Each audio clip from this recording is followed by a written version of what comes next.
Free బస్సులతో నష్టపోయిన auto డ్రైవర్లకు ఆర్థిక భరోసా కల్పించాలి. స్త్రీ శక్తి పేరుతో రాష్ట్ర ప్రభుత్వం మహిళలకు ఉచితంగా అందిస్తున్న ఆర్టీసీ సర్వీస్ తో రాష్ట్రంలో ఉన్న ఆటో డ్రైవర్లు తీవ్రంగా నష్టపోతున్నారని ఆవేదన వ్యక్తం చేశారు. ఫ్రీ బస్సులతో నష్టపోయిన ఆటో డ్రైవర్లకు ఆర్థిక భరోసా కల్పించాలి. స్త్రీ శక్తి పేరుతో రాష్ట్ర ప్రభుత్వం మహిళలకు ఉచితంగా అందిస్తున్న ఆర్టీసీ సర్వీస్తో రాష్ట్రంలో ఉన్న ఆటో డ్రైవర్లు తీవ్రంగా నష్టపోతున్నారని ఆవేదన వ్యక్తం చేశారు. ఆర్టీసీ ఫ్రీ బస్సులలో మహిళలకు ఉచితంగా అందిస్తున్న సర్వీస్తో నష్టపోతున్న ఆటో డ్రైవర్లకు ఆర్థిక భరోసా కల్పించాలని, అలాగే వారికి న్యాయమైన డిమాండ్లను పరిష్కరించాలని కోరుతూ గాజువాక 86వ స్టాండ్ ఆటో డ్రైవర్లు నిరసన చేపట్టారు. పెదగంట్యాడ ప్రధాన కూడలిలో గురువారం జరిగిన ఈ నిరసన కార్యక్రమంలో జీవీఎంసీ 64వ వార్డు వైసీపీ అధ్యక్షులు ధర్మాలు శ్రీనివాస్ రెడ్డి పాల్గొని ఆటో డ్రైవర్కు సంఘీభావం తెలిపి మాట్లాడారు. ఈ కూటమి ప్రభుత్వంలో రాష్ట్రంలో ఉన్న పేదవారితో పాటు అన్ని సామాజిక వర్గాలు కూడా తీవ్రంగా ఇబ్బందులు ఎదుర్కొంటున్నారని ఆవేదన వ్యక్తం చేశారు. ముఖ్యంగా స్త్రీ శక్తి పేరుతో మహిళలకు ఆర్టీసీ ఉచిత సర్వీసు అందించడం ద్వారా రాష్ట్రంలో ఉన్న అన్ని ఆటో కార్మికులు ఆర్థికంగా తీవ్రంగా నష్టపోతున్నారని మండిపడ్డారు. ఈ కార్యక్రమంలో Durgadevi auto stand Pedagantyada president CH Apparao, vice president G Koteswararao, HB colony auto stand Saripalli Dukaraju, Vikas Nagar auto stand Nagu, Dallivanipalem auto stand K Ramana, Bhulokam Amba auto stand S Nookaraju, Pala Appalareddy, ధర్మాల అప్పలరెడ్డి, ధర్మాల కుంచయ్యరెడ్డి తదితర ఆటో కార్మికులు అధిక సంఖ్యలో పాల్గొన్నారు. ఈరోజు గాజువాక విశాఖపట్నం మొత్తం రాష్ట్రం మొత్తం మీద 76 స్టాండ్లు మొత్తం ఆటో డ్రైవర్లు అందరూ రోడ్డు ఎక్కిన పరిస్థితి వచ్చింది.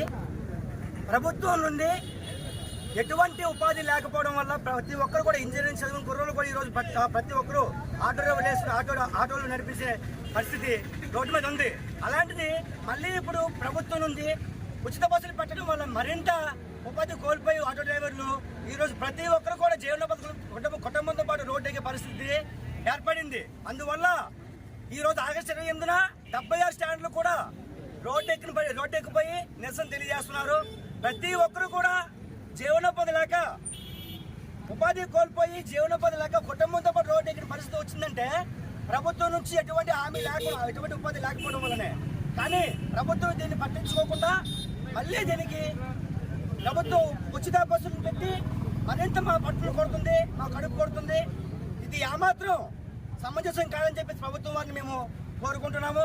దయచేసి ప్రతి నెల కూడా ఆటో డ్రైవర్లకు కూడా ప్రతి నెల కూడా 20,000 నుంచి 25,000 వరకు మాకు ఉపాధి కల్పించాలని చెప్పేసి ప్రభుత్వాన్ని కోరుకుంటున్నాము. దయచేసి ఉచిత బస్సులను తొలగించి ఆటో వాళ్ళు జీవనోపాధి మాకు కొట్టకూడదని చెప్పేసి ప్రభుత్వం తరపున మేము కోరుకుంటున్నాము. అంతేకాకుండా ఈ కార్మికుల తరపున కోరుకుంటున్నాము. అంతేకాకుండా ఈ రోడ్డు మీద వివిధ రకాలైన ఫైన్లు విధిస్తున్నారు. అనేక రకమైన ఫైన్లు విధిస్తున్నారు. దీనివల్ల కూడా ఆటో డ్రైవర్లు చాలా ఇబ్బంది పడుతున్నారు. రాష్ట్రంలో ఉన్న ప్రతి ఒక్క ఆటో కార్మికుల కుటుంబం ఆగామగోచరంగా తయారైంది. మనం చూస్తున్నాం, ప్రభుత్వం వచ్చి 14 నెలలు కావస్తున్నా కూడా గత ప్రభుత్వంలో ఆటో డ్రైవర్లకి సంవత్సరానికి 10,000 చొప్పున వేసినప్పటికీ కూడా ఉచిత బస్సు సౌకర్యం లేనప్పటికి కూడా వాళ్ళ జీవన గమ్యానికి చేరుకోవడం చాలా కష్టం. అలాంటిది ఇప్పుడు ఈ యొక్క రాష్ట్రంలో ఆటో డ్రైవర్ ఏ ఒక్క ఆటో డ్రైవర్ కూడా స్త్రీ శక్తికి వ్యతిరేకం కాదు. మీరు పెట్టుకోండి, ఉచిత బస్సు కాదని లేదు. ఇలా మేన్యువల్గా ఈ యొక్క ఆటో కార్మికుడు జీవనం సాగించడానికి మీరు ప్రతి ఒక్క ఆటో డ్రైవర్ కూడా మీరు ఏదైతే హామీ ఇచ్చారో ఇంటి దగ్గర కూర్చుంటే నిరుద్యోగ భృతి ఇస్తామని చదువుకున్న వాళ్ళు చెప్పారు.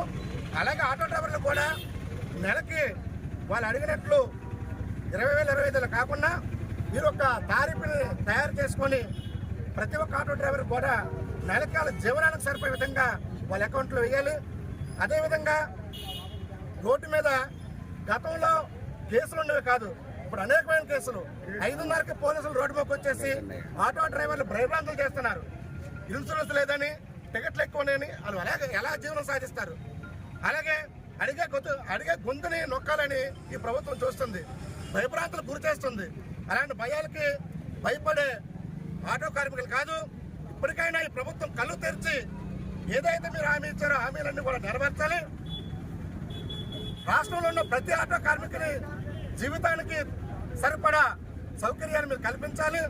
7 ఏళ్ల ఈ యొక్క ధర్నాలో మరింత ఉధృతం చేసి రానున్న రోజుల్లో ఎక్కడికక్కడ ప్రభుత్వాన్ని స్తంభింప చేస్తామని, ఈ యొక్క ఆటో కార్మికుల సమస్యల మీద వైఎస్ఆర్ కాంగ్రెస్ పార్టీ ఎప్పుడు వాళ్ళు ఎన్నంటూ ఉండి వాళ్ళ ధర్నాల్లో వాళ్ళ కార్యక్రమాల్లో పాల్గొని వాళ్ళకి సహాయ సహకారాలు అందిస్తామని మీ ద్వారా తెలియపరుస్తున్నాం.